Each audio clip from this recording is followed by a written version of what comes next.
Urusan akhirat ini sesuatu yang belum terjadi. Dan urusan akhirat ini kan mencakup tentang dunia setelah kematian, alam barzah. Bagaimana himpitan kuburan, bagaimana fitnah kuburan, bagaimana azab kuburan, bagaimana nikmat kuburan. Itu kan peristiwa-peristiwa barzah. Kemudian nanti setelah ada hari kebangkitan, manusia akan dibangkitkan, dihadapkan dengan berbagai macam persoalan kan. Berdiri lama di padang mahsyar. Kemudian di situ ada proses syafaat, ada proses hisab, ada proses penimbangan, ada proses pengambilan catatan, sampai kepada titian, sampai di kontor di hadapan surga dan neraka. Itu kan perjalanan yang panjang sekali. Tetapi dalam hadis ini Nabi SAW mengatakan, siapa yang melanggengkan doa ini 7 kali dibaca di pagi dan sore hari, maka Allah akan selamatkan kehidupan kita, baik dari urusan dunia kita ataupun urusan akhirat kita.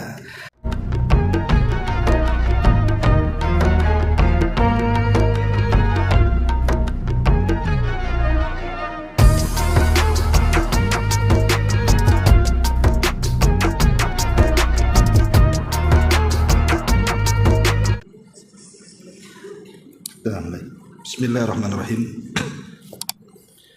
Assalamualaikum warahmatullahi wabarakatuh.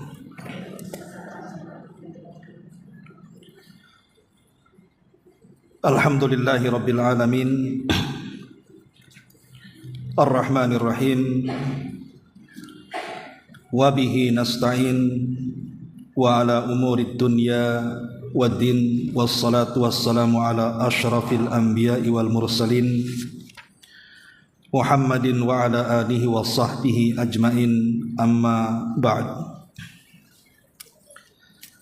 Lanjutkan kajian kita, masih membahas kitab 175 Jalan Menuju Surga, dan kita masuk pada poin ke 34 halaman 85. Allah akan memberikan kecukupan dalam kepentingannya pada urusan dunia dan akhiratnya. Baik, kita akan baca hadisnya.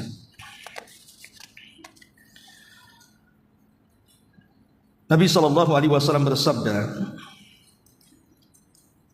dalam hadis yang dikeluarkan Ibnu As-Sunni dan disahihkan oleh Syu'aib Al-Arnaud dan Abdul Qadir Al-Arnaud dalam tahqiq kitab Zadul Ma'ad, Rasul bersabda, man asbaha wa idza amsa hasbiyallahu la ilaha illahu alaihi tawakkaltu wa huwa rabbul arsyil azim sab'a marratin kafahullahu ma ahammahu min amri dunya wal akhirati. Kata Nabi SAW, barang siapa yang pada setiap hari ketika memasuki waktu pagi dan ketika memasuki waktu sore hari, dia pun mengucapkan hasbi Allah, cukuplah Allah bagiku,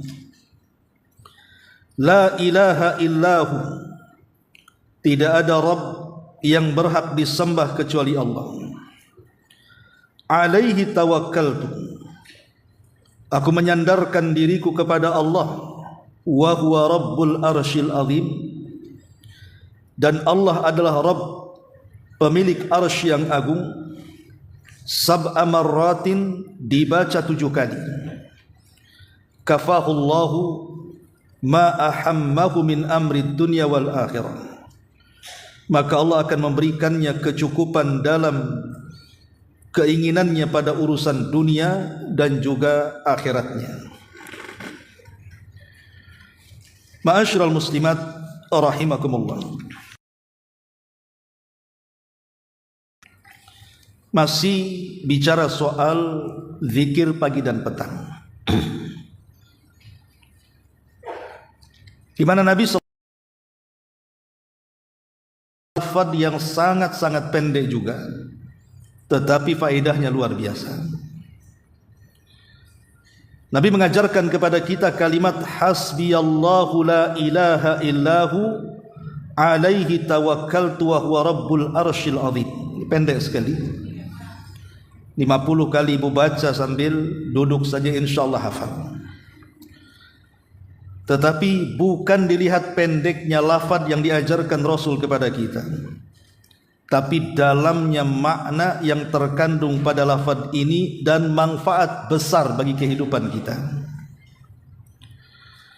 Karena sebenarnya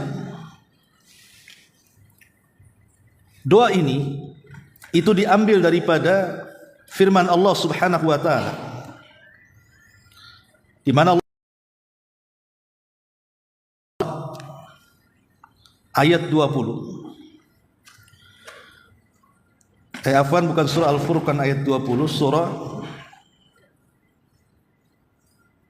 At-Taubah ayat 129.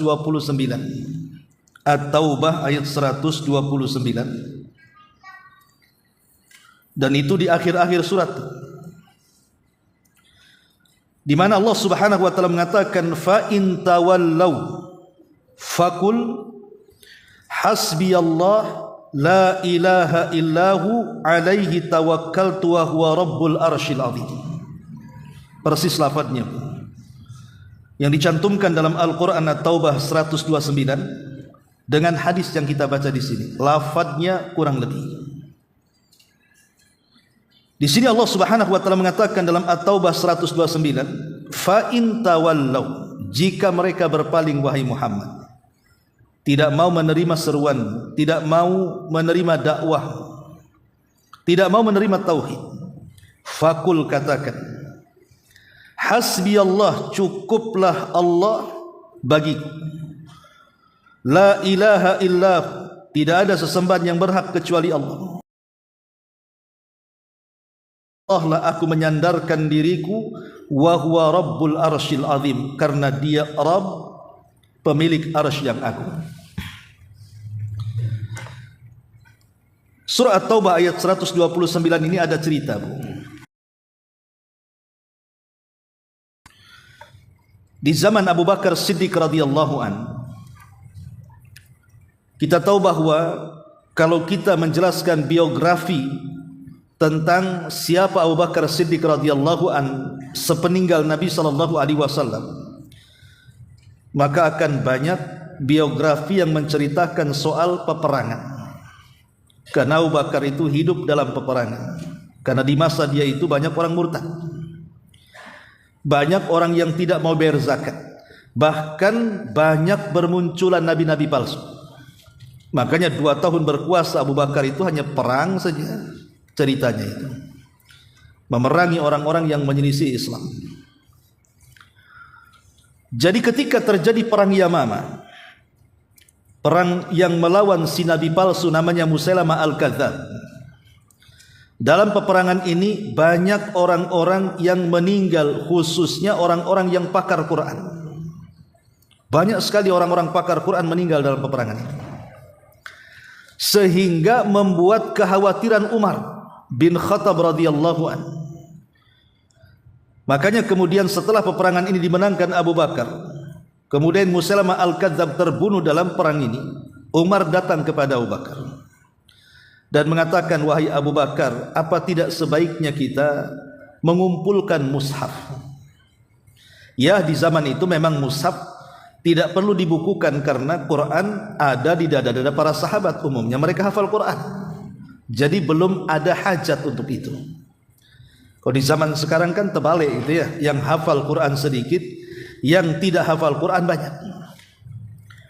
Jadi Umar khawatir bagaimana kalau seandainya para penghafal yang sisa ini mereka meninggal dunia dan tidak mewariskan mushaf untuk mereka baca dan mereka hafal.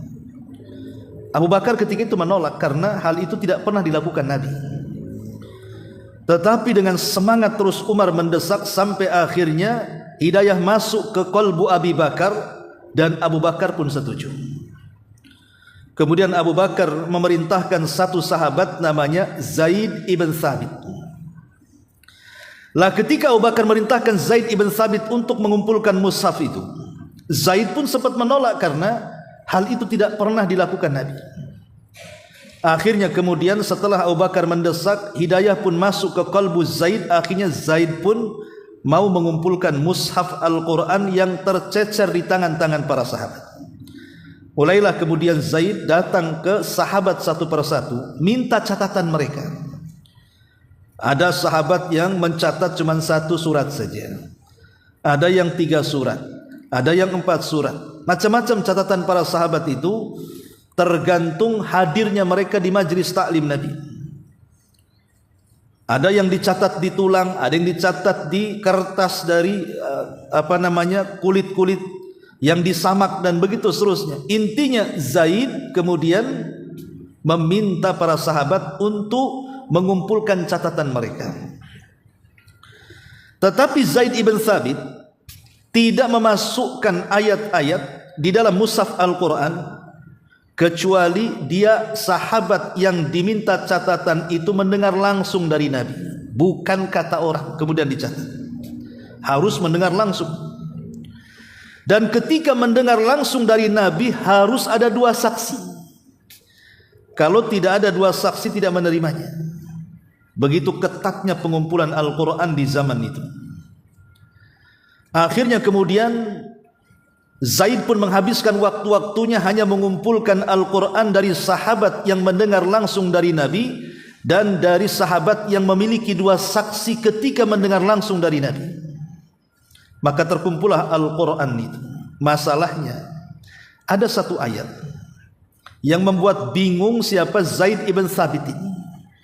Ayat apa? At-Taubah yang kita baca ini,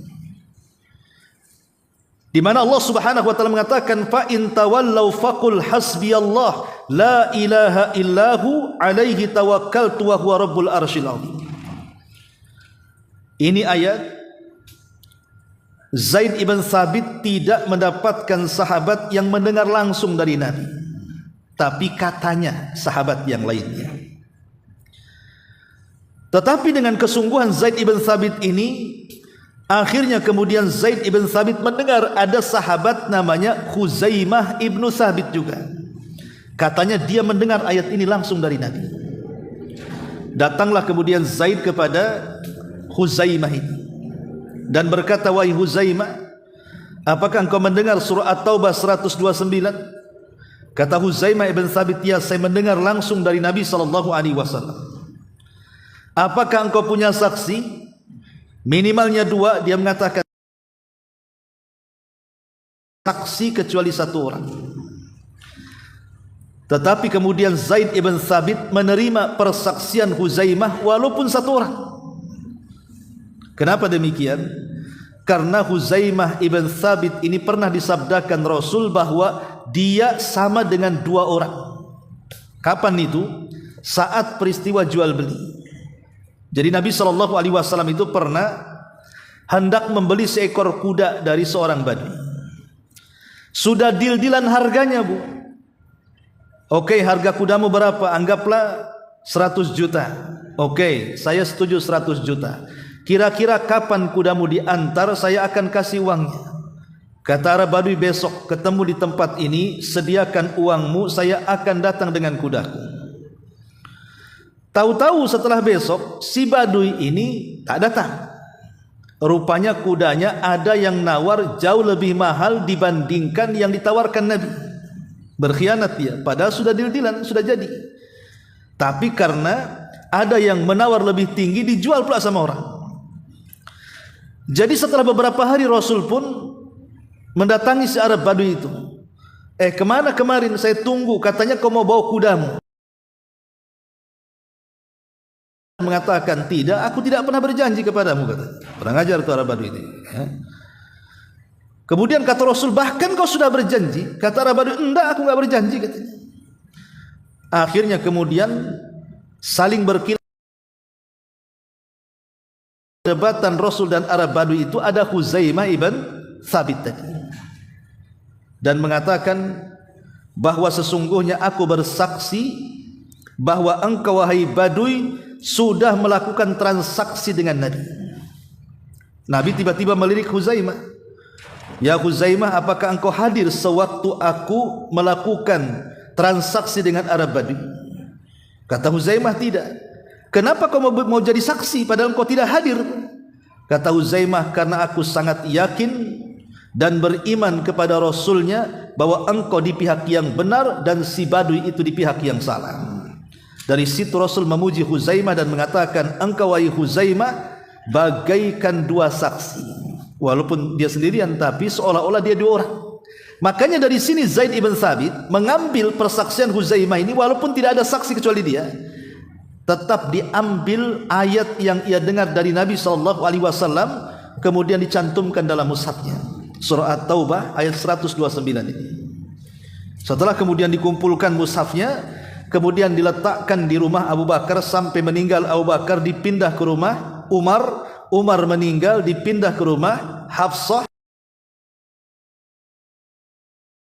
Mulailah kemudian disortir.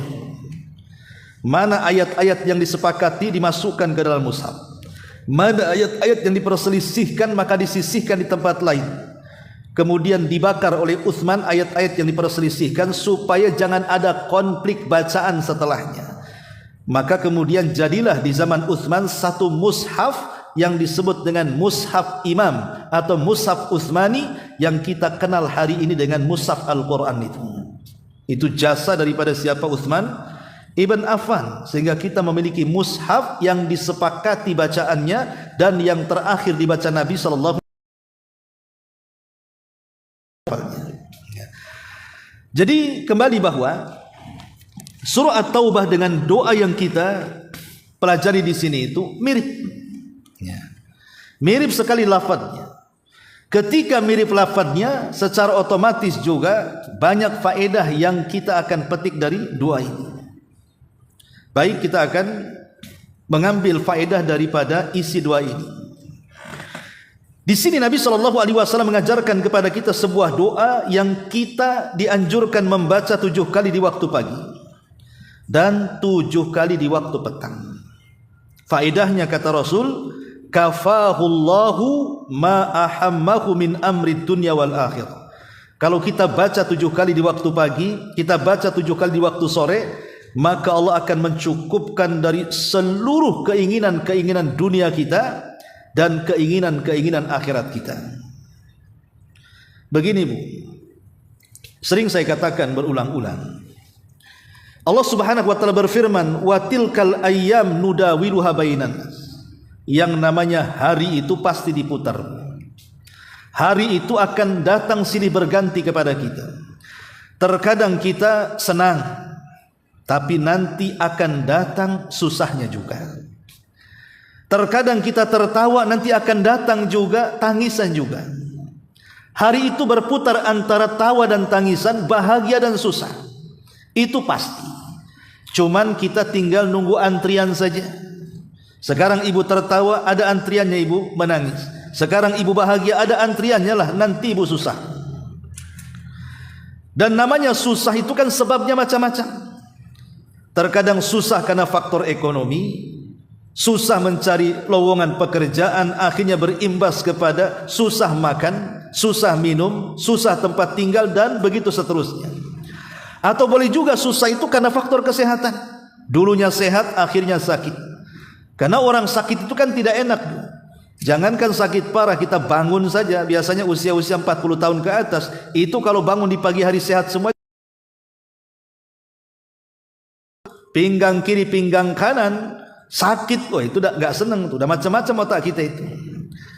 Ataupun dari tetangga, dari masyarakat, entah dengan ucapan mereka, bulian mereka, gibah mereka, cacian mereka, dan begitu seterusnya. Dengan kata lain, manusia ja'alna ba'dakum li ba'din fitnah atasbirun wa kana rabbuka basira. Dan kami jadikan sebagian dari kalian untuk sebagian yang lain itu dijadikan fitnah. Jadi manusia dengan manusia yang lain itu terkadang Allah jadikan fitnah. Terkadang kawan baik itu ya, setiap hari Masya Allah kemana-mana sama dia. Ada masalah sedikit jadi musuh berat dan bebuyutan akhirnya. Ada juga yang seperti itu. Jangankan teman gitu ya, bahkan suami istri yang memang satu kamar berdua, satu rumah berdua saja bisa bercerai itu. Ya, karena satu dengan yang lain terkadang Allah jadikan fitnah. Jadi tidak bisa kita ini menghayal di dunia itu senang dari mulai lahir sampai mati, dan juga Allah tidak menjadikan orang itu susah dari lahir sampai mati. Pasti kadang ada senangnya, pasti ada susahnya. Makanya Imam Syafi'i mengibaratkan kehidupan kita itu lautan dengan bahteranya. Terkadang dapat ombak yang tenang, terkadang dapat ombak yang menggila. Tetapi manusia itu terbiasa melawan ombak. Ibu kalau pernah diuji dengan ujian yang berat dan ibu bisa melewatinya, datang ujian yang lebih ringan, bagi dia ringan tuh karena pernah dialami. Tapi terkadang orang yang tidak pernah diuji dengan ujian berat, tiba-tiba muncul ujian, lah terkadang ada orang yang sanggup menghadapinya, terkadang juga ada orang yang tidak sanggup menghadapinya. Tapi satu hal yang penting ibu yakini, Allah tidak mungkin menimpakan sebuah ujian kecuali sebenarnya ibu itu tipis, iman ibu tipis, pasti ujiannya juga ecek-ecek bu. Imannya tipis tak mungkin dikasih ujian berat. Imannya kuat nih, solatnya rajin, zikirnya oke, ibadahnya luar biasa. Tidak mungkinlah dikasih ujian ecek-ecek. Pasti ujiannya juga berat bu. Tetapi yakin seberat-beratnya ujian tidak mungkin melintasi kadar kemampuan. Karena Allah itu ketika menguji tipis-tipis, ya setan yang diutus juga yang ecek-ecek lah. Ya, aku aja lah itu yang kuli-kuli bangunan setan itu suruh goda saja. Nah, itu imannya tipis tuh, gampang itu. Itu kalau disenggol dan miring itu. Ya. Tapi kalau ibu imannya kuat, tidak mungkin iblis juga ngutus setan sembarangan kan itu. Pasti setannya juga yang sudah ada penatarannya bu. Ini tidak bisa ini, jangan main setan kecil nih, setan besar nih, imannya kuat. Lah kurang lebih seperti itu. Lah makanya di sini dalam setiap ujian itu kan pasti ada solusi. Baik solusinya ia berupa mengambil sebab, atau dalam solusinya adalah berdoa kepada Allah Subhanahu wa taala, karena setiap kesulitan itu kan datang dari Allah. Kembalikanlah kesulitan itu kepada Allah. Karena hidup manusia itu bagaimanapun perlu sandaran. Manusia itu tidak mungkin tegak berdiri sendiri. Pasti dia memerlukan sandaran. Lah sandaran inilah yang perlu kita perhatikan. Kita bersandar kemana? Kalau kita bersandar ke tiang, tiang roboh, ikut juga roboh kita kan. Bersandar ke tembok, tembok pula roboh, ikut roboh juga. Artinya kalau kita bersandar kepada makhluk, makhluknya roboh, kita ikut roboh tuh. Jangan bersandar kepada orang kaya, tapi sandarlah kepada zat yang kaya. Karena orang kaya ini satu waktu pun pasti dia akan miskin. Ataupun satu waktu pun mungkin dia tidak miskin tapi bakhil. Satu kali dia bantu kita, oke. Dua kali bantu kita, tiga kali bantu kita, naam. Empat kali rata-rata nggak mau bantu tuh. Pasti dah kerut-kerut lidahnya tuh. Pasti datang kau mau pinjam ya katanya. Nah mesti itu ya. Itu udah 4 kali tuh. Kalau kelima kali makin kasar, tampang kau ini. Aja orang kaya itu kan ada batasnya bantu kita itu. Siapapun kalau makhluk membantu kita itu pasti ada batasnya. Tapi Allah Subhanahu wa taala tidak terbatas. Zat yang maha kaya mampu memberikan kekayaan. Zat yang maha kuat mampu menolong kita. Zat yang maha mengijabah doa, semua doa-doa kita pasti akan dikabulkannya. Maka bersandarlah kepada Allah Subhanahu wa taala kalau hidup kita ingin bahagia. Lah doa ini mengajarkan kepada kita tentang tawakal. Perhatikan lafaznya. Di sini Nabi sallallahu alaihi wasallam mengatakan hasbiyallah, cukuplah Allah. Cukuplah bagi kita Allah. Tidak usah minta pertolongan kepada yang lainnya. Makanya ketika Nabi sallallahu alaihi wasallam mengajarkan doa ataupun mengajarkan wasiat kepada Abdullah ibn Abbas radhiyallahu anhuma saat usia 10 tahun dibonceng di belakang Nabi, kata Nabi sallallahu alaihi wasallam, wahai gulam, wahai anak kecil, maukah ku ajarkan kepadamu beberapa kalimat? Jagalah Allah, niscaya Allah menjagamu. Jagalah Allah, niscaya engkau akan mendapati Allah di hadapanmu. Kemudian Rasul mengatakan, idza sa'alta fas'alillah wa idza sta'anta fasta'in billah. Kalau kau meminta sesuatu, minta langsung kepada Allah. Kalau engkau minta pertolongan, mintalah pertolongan langsung kepada Allah. Lah tauhid yang seperti ini Bu di zaman sekarang itu kadang-kadang tergerus dengan ekonomi yang sulit, menghadapi lapangan pekerjaan yang seret. Itu terkadang Bu, tauhid yang seperti ini hilang tuh Bu. Akhirnya kemudian banyak orang-orang yang datang ke dukun, meminta kepada mbah dukun supaya dilancarkan ekonominya, supaya dimudahkan rezekinya, seolah-olah mbah dukun itu pembawa rizki tuh, padahal dia sedang dikibuli sama mbah dukun tuh. Lah makanya kemudian tawakal ini jangan sampai kemudian tersiap gara-gara faktor ekonomi. Tauhid itu penting, iman itu penting, karena hanya tauhid dan iman ini yang bisa menjalankan manusia sesuai dengan aturannya. Makanya di sini Rasul mengajarkan supaya meletakkan tawakal, hasbi Allah, cukuplah Allah, cukup Allah, jangan yang lain. Dahulu di zaman Nabi SAW dalam perang Uhud, kita tahu bahwa perang Uhud itu kan perang terjadi kekalahan dari pihak kaum muslimin. Tentu kan ada sebabnya. Di perang Badar kaum muslimin menang, tapi di perang Uhud kaum muslimin kalah. Kenapa kalah? Karena ada sahabat-sahabat pemanah yang diinstruksikan Rasul jangan pernah turun dalam kondisi apapun. Ketika melihat sahabat yang di bawah sudah menang, harta ghanimah perang di hadapan mereka, tergiur dengan dunia, turun mereka. Kata Rasul jangan turun, malah turun. Itulah sebab kekalahan perang Uhud, karena mereka tidak mendengar instruksi Nabi. Sampai dalam perang ini Rasul hampir dihabarkan mati karena masuk dalam perangkap orang-orang kafir. Tapi Allah Subhanahu wa taala menyelamatkan nabinya dan tidak jadi terbunuh dalam perang ini. Ketika para sahabat sudah mundur sampai Hamra al-Asad, mereka beristirahat di sebuah tempat namanya Hamra al-Asad, dekat dengan kota Madinah. Abi Sufyan ini yang merupakan tokoh dari pemeran utama, pemimpin orang-orang Quraisy sebelum masuk Islam, dia mendengar Nabi SAW masih hidup. Makanya dia kemudian mempersiapkan pasukan yang banyak, kemudian mengutus orang untuk menakut-nakuti Nabi. Bilang sama Muhammad dan pasukannya, kita akan bawa pasukan yang sangat besar, lebih besar daripada pasukan di Uhud, dan kita siap bertempur lagi kita. Lah orang ini akhirnya kemudian diutus kepada Rasul sampai ke Hamra al-Asad. Dia menyebarkan isu bahwa akan ada pasukan besar yang akan menyerang Rasul setelah kepulangan mereka dari Uhud. Tentu kalau iman tidak kuat Bu, ini kan baru kalah perang, tiba-tiba akan diserang dengan pasukan yang lebih besar gitu ya. Ini kalau iman tidak kuat ciut jadinya kan. Tapi bagaimana Nabi SAW digambarkan dalam Al-Quran, di dalam Quran Allah mengatakan, Allah Subhanahu wa taala berfirman,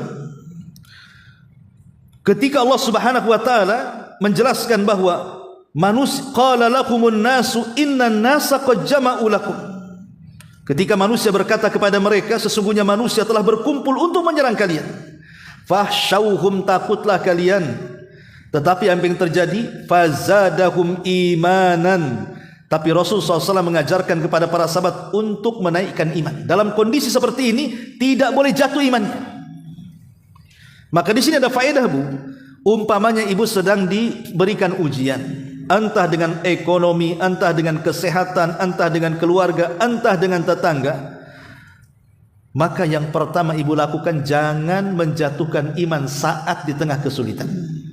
Kalau sampai jatuh iman, maka ibu tidak akan sukses untuk menghadapi ujian. Ujung-ujungnya apa? Ujung-ujungnya ibu menolak takdir nantinya, tidak terima dengan takdir Allah kan. Kenapa asik saya terus yang sakit? Kenapa tetangga kok sehat-sehat saja? Kok anakku nakal semua ya? Kenapa anak tetangga itu kok baik-baik semua? Kenapa asik ekonomi saya saja yang gulung tikar? Kenapa yang sana bentang-bentang tikar? Ya, umpamanya itu karena imannya turun tuh. Lah Rasul mengajarkan dalam kondisi ditakut-takuti ini, fazadahum imana, maka Rasul membangkitkan keimanan para sahabat. Lihat ketika Rasul membangkitkan para sahabat, dengan apa Rasul membangkitkan keimanan para sahabat? Dengan kata-katanya, wa qalu hasbunallah wa ni'mal wakil. Cukuplah Allah yang akan melindungi kita, dan Dia sebaik-baik pelindung. Maka katakan juga Bu, kalau kita sedang kesulitan, cukuplah Allah yang akan menyelesaikan masalah. Cukuplah Allah yang akan mengurai kesulitan. Cukuplah Allah yang akan menghantarkan kebahagiaan kepadaku. Karena kalau kita kemudian mengharap dari manusia itu, tidak mungkin terselesaikan masalah ini. Ada orang ada masalah Bu, ngadunya bukan kepada Allah, kepada Facebook Bu. Tanggal sekian aku disakiti suami. Ngapain Bu ditulis di Facebook itu? Ya. Jadi nggak ada gunanya, itu nggak bisa menyelesaikan masalah. Makanya di sini Rasul mengajarkan, kalau kita ditimpa masalah, maka kita katakan hasbunallah wa ni'mal wakil. Cukuplah Allah yang akan menyelesaikannya, karena Dia zat yang pandai menyelesaikan masalah. Ketika Nabi kemudian mengajarkan kalimat ini kepada para sahabatnya, hasbunallah wa ni'mal wakil, apa yang terjadi? Fanqalabu bi ni'matin minallahi wa fadlin lam yamsashu su' wattaba'u ridwanallah wallahu dzul fadlil azim. Maka Allah robah semuanya yang tadinya tidak enak jadi enak. Fanqalabu bi ni'matin, Allah berikan nikmat yang banyak. Yang tadinya khawatir jadi tidak khawatir, yang tadinya susah jadi senang. Ketika terus para sahabat memandangkan hasbunallah wa ni'mal wakil, musuh takut, akhirnya mundur lagi, nggak jadi nyerang. Itu hanya berita hoax saja. Kadang-kadang isu-isu itu dilancarkan Bu, itu hanya ngedonkan iman kita saja. Terkadang perkara itu belum terjadi, tapi setan sudah datang, kemudian memberikan was-was. Kadang-kadang belum terjadi, was-was sudah masuk, kita sudah ciut duluan. Mikir yang sesuatu yang belum terjadi, stres. Belum terjadi sudah stres. Cemana anak saya? Emangnya kenapa anaknya? Ya lagi sekolah SD, mikir nanti kuliah enggak. Masih SD kok mikir kuliah. Itu kan stres orang kayak gini. Ya. Kayak orang mau usaha Bu, ada modal, ada skill, tak jadi-jadi usaha. Enggak jadi, takut bangkrut katanya. Ya enggak akan sukses kalau orang kayak gini. Lah terkadang ada orang tuh memikirkan sesuatu belum terjadi sudah stres dia. Itu sebenarnya was-was. Makanya kenapa Rasul menanamkan seperti ini, hasbunallah wa ni'mal wakil ini, supaya dalam kondisi apapun sandarkan kita ini kepada Allah. Nah di sini Rasul memulai dengan kalimat hasbunallah, cukuplah Allah, la ilaha illahu, Dialah yang tidak ada sesembahan kecuali Dia. Dan yang lebih luar biasa ajibnya kalimat ini, setelahnya apa? Alaihi tawakkaltu. Kita dituntut untuk bertawakal kepada Allah Subhanahu wa taala. Disinilah letak keajaiban lafaz ini. Karena ada kalimat alaihi tawakkaltu. Kepada Allah lah aku sandarkan diriku. Ibrahim alaihi salatu wassalam, ketika dia menghancurkan patung-patung kerajaan Babylon, kan kena tangkap dia, ketahuan. Kemudian ditanya, wahai Ibrahim, apakah engkau yang melakukan ini? A'anta fa'al dengan Tuhan-Tuhan kami, kau hancur-hancurkan semuanya. Kau tinggalkan satu patung yang besar, yang kecil-kecil pula kau habiskan semuanya. Ibrahim ketika menghancurkan patung itu sengaja Bu, tidak dihancurkan semua, tapi disisakan satu. Jadi semua dihancurkan, yang satu yang paling besar sengaja tidak dihancurkan. Kemudian palunya diletakkan di lehernya. Ibrahim mau mencarikan kambing hitam. Makanya kambing hitam itu mahal Bu, karena dibawa-bawa terus. Ya. Jadi ketika ditanya, wahai Ibrahim, kau yang melakukan ini? Enggak. Mana buktinya? Kata Ibrahim, aku tak pegang palu katanya. Yang lalu di mana palunya? Ah itulah palunya itu, di patung yang paling besar. Berarti itulah yang menghancurkan katanya. Makanya Ibrahim mengatakan apa? Bal fa'alahu kabiruhum hadza.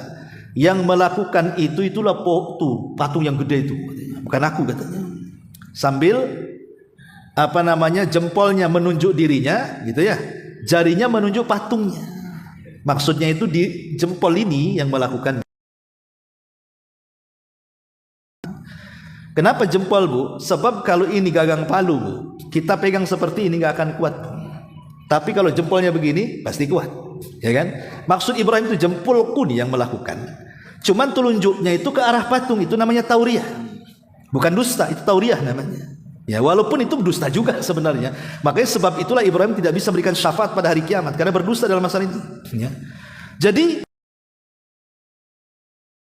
dia mengisyaratkan ke jempol. Lah sebenarnya Nabi Ibrahim buat lagi. Nanti dihancurkan dibuat lagi. Oh namanya buat patung gampang, apalagi yang buatkan bapaknya tuh. Tinggal order aja ke bapaknya ya. Tapi Ibrahim tuh mau mengajak berpikir dengan otak dia, gitu maksudnya. Dengan menyisakan satu patung itu mau berpikir, kata Ibrahim, kalau kau tak percaya yang menghancur-hancurkan patung itu adalah patung yang besar, kau tanya dia. Itu kalimatnya. Fas'aluhu katanya. Kau tanya dia, in kanu yantikun, kalau mereka bisa bicara. Maka mereka mengatakan, ya Ibrahim, kau sudah tahu mereka tak bisa bicara.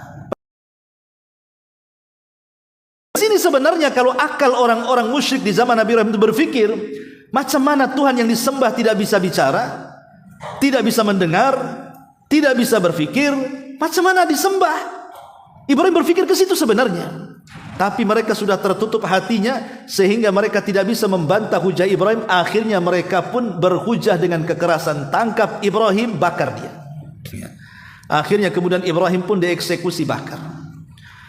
Ketika itu raja meminta kepada seluruh rakyatnya agar masing-masing membawa kayu bakar.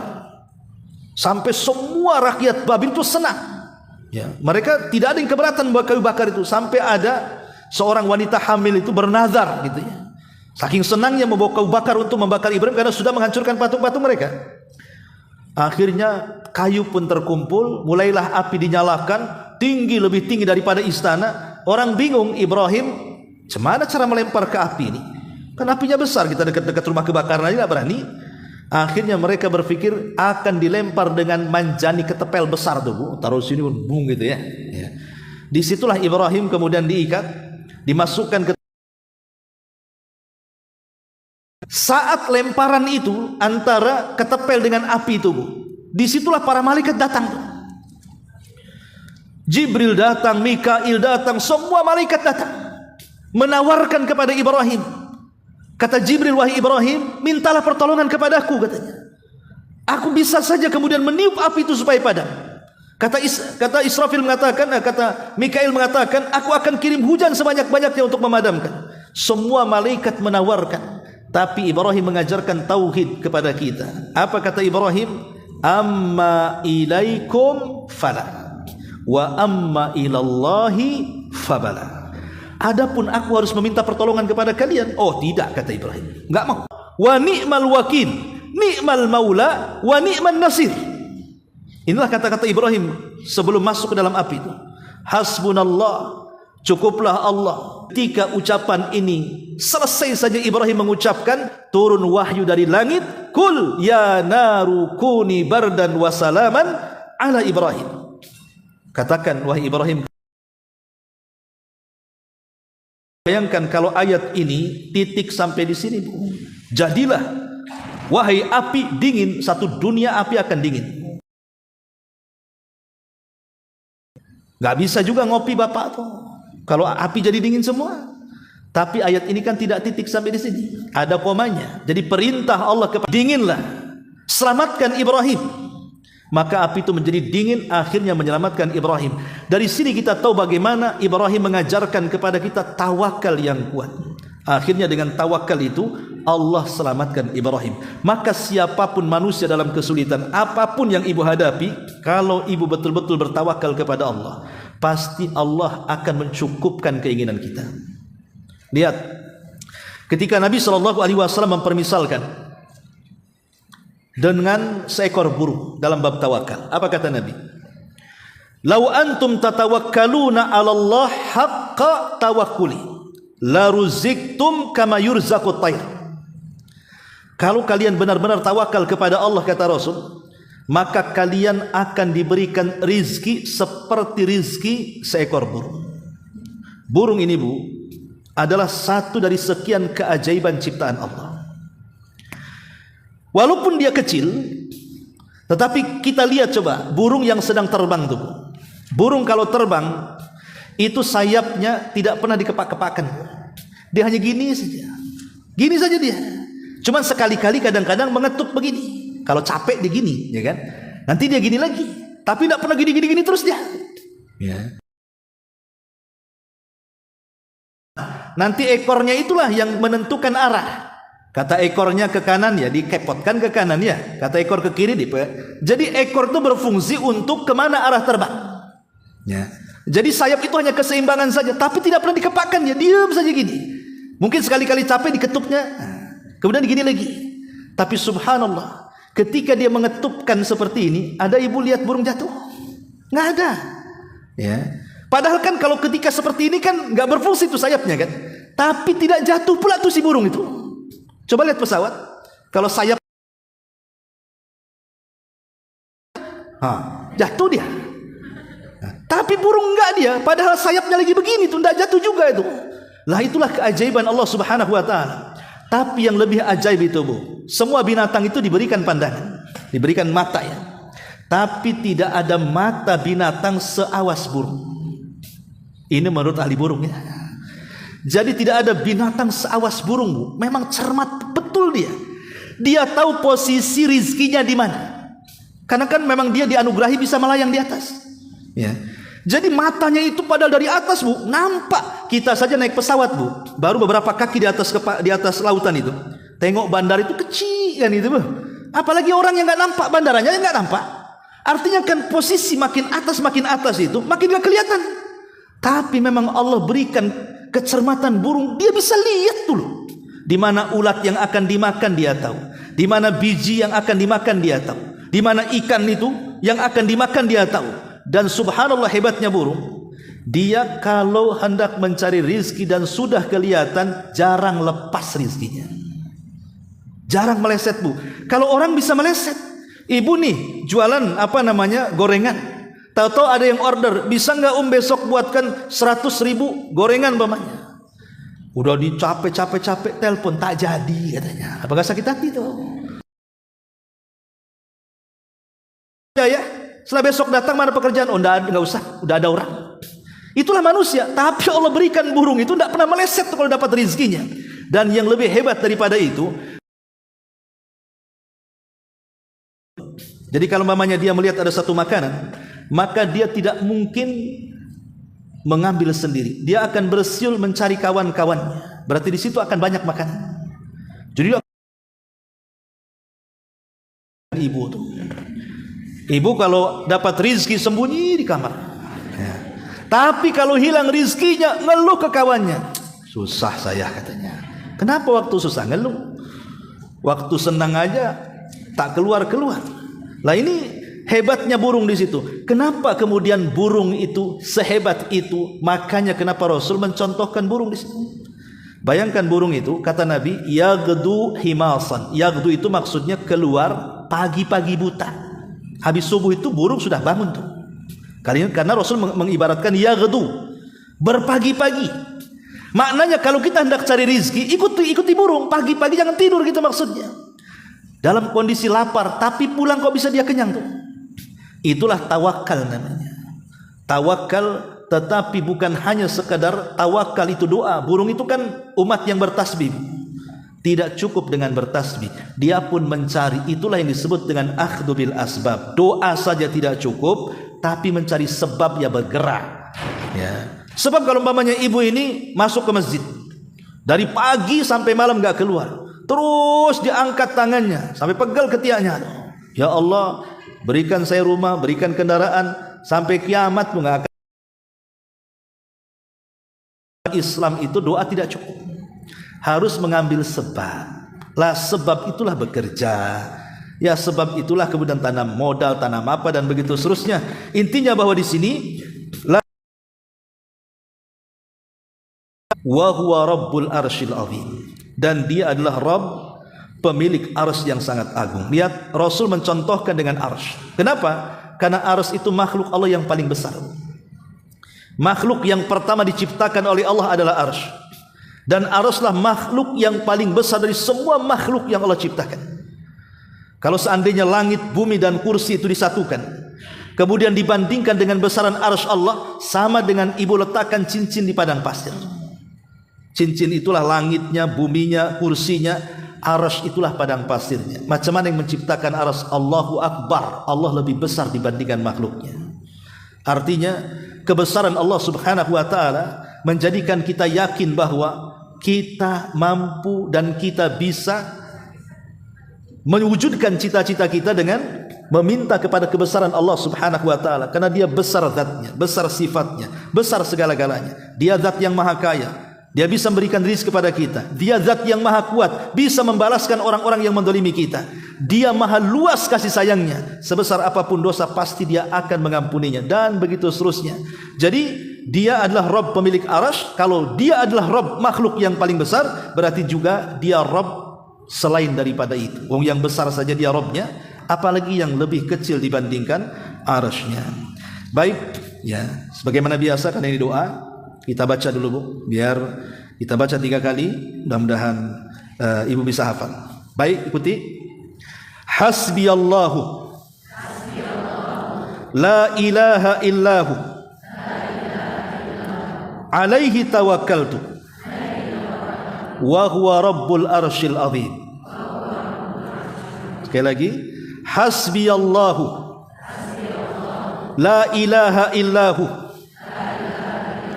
alaihi tawakkaltu wa huwa rabbul arsyil azim. Coba sendiri.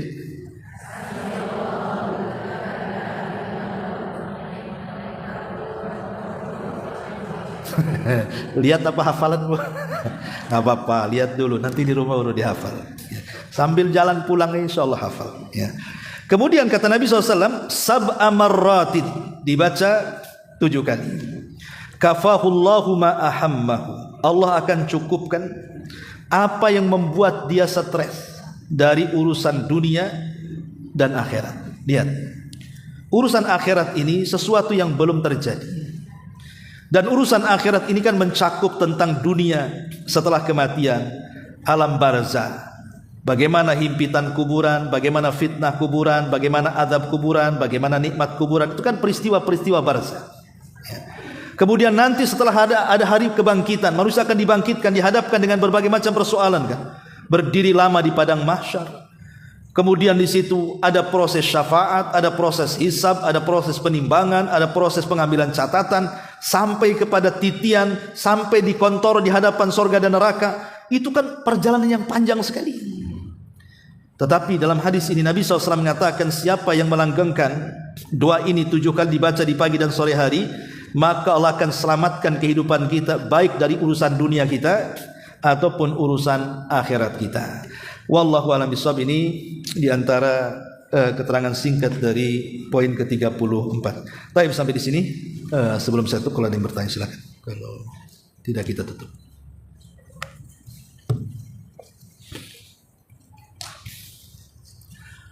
Ada, alhamdulillah. Subhanaka wa bihamdika, asyhadu an la ilaha illa anta, astaghfiruka wa atubu ilaik. Allahu taala alam. Assalamualaikum warahmatullahi wabarakatuh.